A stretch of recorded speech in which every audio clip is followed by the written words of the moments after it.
I move on to number 20, and I'm glad Rich came in with a vote for this at the last second. Right. The brilliant FIFA 11. And it's one of few sports games in our huge... Has Yes, that, looking has at that got Mafia in it? What's a FIFA? FIFA 11, yeah, like that game's been around for donkey's years. It's been talked about for years that critically they've wrested the crown from Pro Evo. I think with FIFA 11 it's unequivocal. It's fantastically deep. It looks incredible. The licenses are great. There's maybe question marks over its manager mode and little ridiculous things like the speed of its menu scrolling. Yeah. And online, there's definitely ways to sort of spam it up and abuse certain tactics, but it's undoubtedly the best football game you can buy until FIFA 12 comes out. And Or PES, let's keep an open well, mind. PES this year does look really good, but I don't want to get too off topic. PES looks really good this year. But yeah, really chuffed that FIFA has made it in. So, we're jumping down a notch to number 19. And it's LA Noire. Yay! Surprisingly low, I think, entry for LA Noire. Rich is shaking his head like I it thought deserves to about be there. No, it doesn't deserve to be in the top 25, I think. Really? Rich, let's go with that. Why not? I've played it through, finished it, really liked it at the start, but as the game went on and on, I just kept feeling it was like step and repeat, step and repeat. I never liked playing as Cole Phelps. I'd never liked him as a character, never felt connected with him. And for me, the ending, there was not enough closure. I thought the ending was very poor. Who's going to defend it briefly? I thought the ending was poor as well. Well, So, but I thought, in contrast to what Rich was saying about the pace, I thought it picked up again towards the end because the arson cases were different. The murder cases got a bit ponderous, but then you got into vice and arson, and it gets more variety into it Well, again. I reviewed it for us, and I played it for, I think it took me 20 hours to finish it, and for that whole 20 hours, I was completely immersed and gripped. I love every minute of it. And whilst I thought the ending was poorly judged, in terms of making you feel satisfied as a gamer, I thought from a storytelling perspective it was probably the only way to go. Obviously I can't elaborate because it'll spoil it, but I thought I loved LA Noire, loved every minute of it. But I still think there are so many better games, including ones by Rockstar, so its position on the list seems right to me. I'd put Mafia above it. In Interesting. terms of that kind of era and stuff. I didn't vote for it at all, which is weird. I played it at a previous stage and really liked it, but come the actual acid test of playing it in my home, in my normal life, it passed the disc tray test, as in it literally got into the disc tray, which a lot of big games haven't done. Killzone didn't get past the disc tray test. It got in the disc tray. I looked at it and went, this looks brilliant, presentation's great. Oh, get on with it, because I played the same mission during preview stage, and then I stopped playing it and played Duke Nukem instead. Well, it's a slow game, and you didn't like Red Dead either, for the same reason, so maybe that kind of, maybe a slower game's not for you. It's the second Gotta say- Rockstar flop in a row. To be in the middle, I didn't vote for it purely because I hadn't played it at all at that point.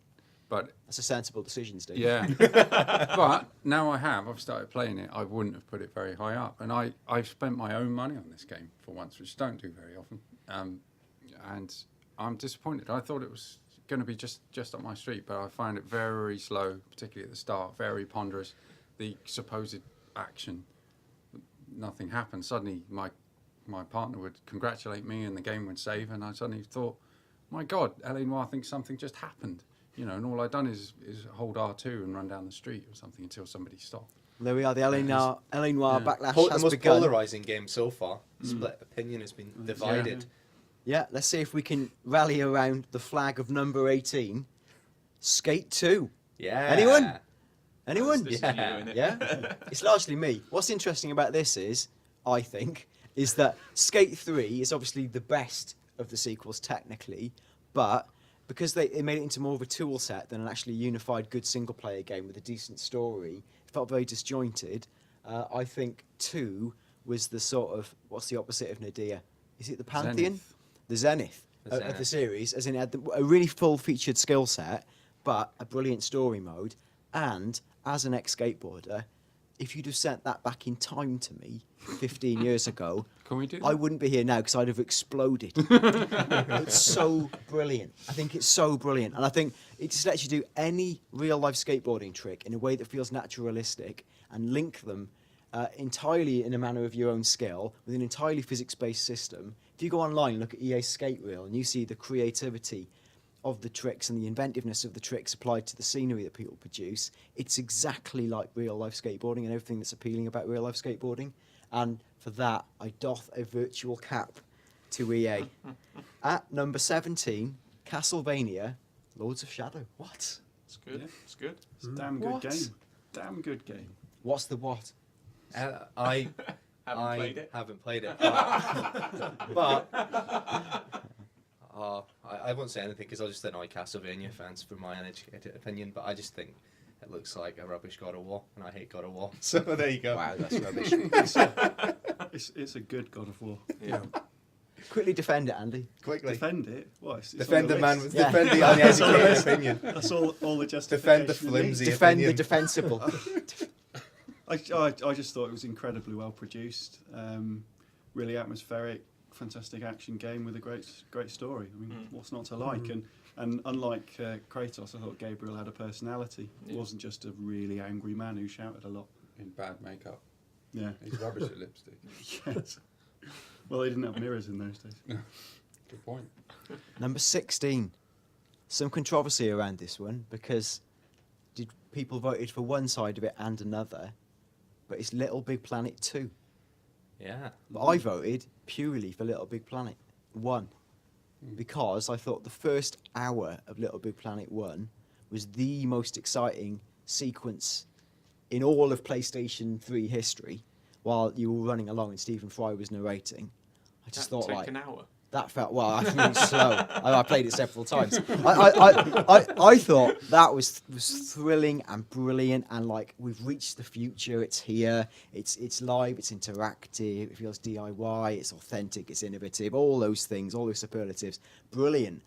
Played the game. Yeah, brilliant. Liked it, and then started building things and going, brilliant. Oh, it's too scary, and I just gave up. You've got to take the plunge with Little Big Planet, which is why I played loads of Little Big Planet too.